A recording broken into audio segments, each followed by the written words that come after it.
I have done this video before where I look at GameCube prices and kind of figure out where they are, but I've never done it where we look at the GameCube prices currently and look at how they were 6 months ago. So I got 5 games out of my collection and we're going to check out how they compare from today to 6 months ago today. The first game we're going to talk about today is Paper Mario Thousand Year Door. Now I've talked about this game and how much I love it, but this game is actually pretty expensive. If you look at price charting, which is how I'm going to do all the prices for this video, the loose disc currently is $80. Now if you have this game complete, you are looking at $95, which is expensive to be honest, but I'm thinking this game has gone down in value a little bit. So if I go and look at how much it was back 6 months ago, the loose price was $66 and the complete price was $95. So this game didn't really go anywhere when it comes to the complete bundle version package, but if you had a just loose disc, it actually went up about $15, which is pretty crazy thinking it's just a GameCube game. I didn't expect this game to go up. Just loose disc go up, but then the complete didn't. The next game we are talking about is Super Mario Strikers. Now, I am a huge fan of all the Mario sports games, so when I see a game like Super Mario Strikers, I know I'm gonna love it, and I actually really do love this game. But the pricing on this is kind of interesting. If you have this loose currently right now today, you're looking at $68. But if you have it complete, you are looking at about $73 to $74, which really isn't that much, about $6, $5 to $6 difference. But if you go back 6 months, the prices loose were $49 and complete were $66. So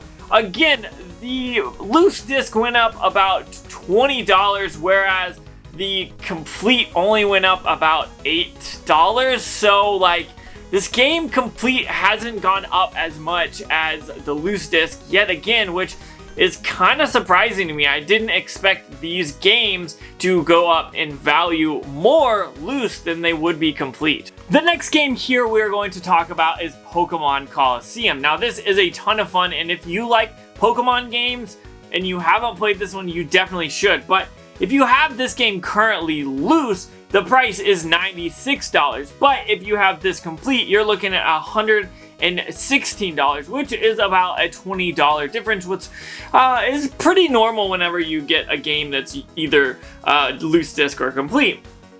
But if you go back 6 months, the prices changed drastically. Now, if you had it loose back then, you were looking at about $69.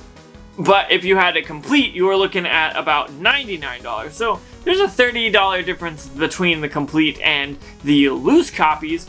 But the complete copy didn't go up but like $15, whereas the loose disc copy went up about $30. That to me is just crazy. I did not expect this game or any of these games that we're even talking about, how the loose games are going up and almost double the amount of the complete games. To me, that's shocking because I love picking up games that are in the case and complete because, well, they're protected and they have less scratches normally. So it's just shocking to me. The next game we're going to talk about is an amazing game that I feel like if you have a GameCube, you have to have this in your collection, and that is Super Smash Bros. Melee. Now, obviously, this is a very sought-after game. Everyone loves this game, but do the prices really fluctuate that often? I feel like they kind of don't for this game, so I wanted to throw this in and see kind of where we ended up with it. Now, first off, currently this game is going for $45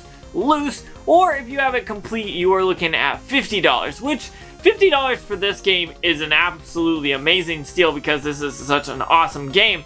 But let's go back 6 months and see how much this game was worth. And loose, you are looking at about $47 to $48, and then complete, you are looking at about $61 to $62. So what has happened? This game has dropped about $10 for the complete version and about $2 or $3 for the loose version, and that's kind of surprising that yet again here we are, the price of the complete version is dropping and the loose disc kind of stayed the same. Now, I know it was $2 cheaper, but that's not really much of a move. That happens, that fluctuates during the day almost sometimes. But seeing this game be so cheap kind of surprises me, but I understand why. This game was mass produced and everyone loves this and everyone has this in their collection if they're looking for it. And if they're selling it, it's probably going to be about $50 to be honest. So this game hasn't really fluctuated much, except for the loose copy was basically the same and the complete copy went down $10. And last but not least has to be the game that anytime I talk about the GameCube and I talk about games from my collection, I have to talk about Fire Emblem Path of Radiance, just because this game is worth so much money and I didn't really pay that much to be honest. So I'm super stoked that I only paid like $80 for this complete.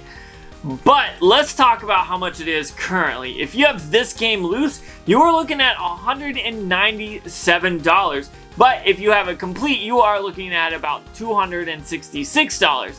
That's kind of a lot of money, but let's go ahead and see how much this was worth 6 months ago and compare them. Now, if you owned this game loose disc, you are looking at about $175 to $176 loose, and then $275 complete. So about $100 difference there, but the prices aren't really all that great for this game currently. Now, if you go back and look at it, the loose price actually went up about $15 to $25 depending on when you buy it and whatnot, but the complete price actually went down $10. So this game is worth so much money that I think it's interesting to see this game fluctuate and see how the loose disc almost made $25 up, but then the complete copy actually lost $10 worth of value. So it's interesting to me to see how these expensive games are handled compared to maybe the cheaper games on the Nintendo GameCube. So there we have it. We talked about 5 Nintendo GameCube games and talked about how much they're worth currently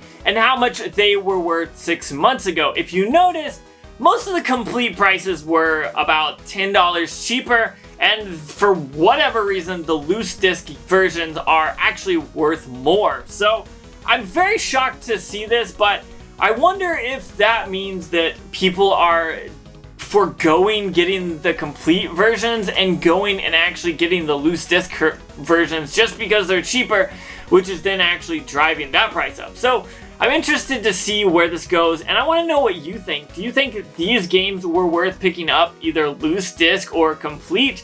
And also, if you want to see a part 2, just comment and let me know, because I've got 5 more games I think work perfectly to go with these that we should talk about and figure out whether or not they're worth as much or not. So if you want to see that, comment down below and let me know. But with that being said, that's all I've got for you guys. I enjoyed this. If you like this, go ahead and comment down below and let me know. Also, if you want to donate or contribute to this channel or help it grow, down below there's a join button. Check that out. Also, you know what to do. Like, subscribe, hit that comment button, all that stuff. But with that being said, that's all I got. Peace.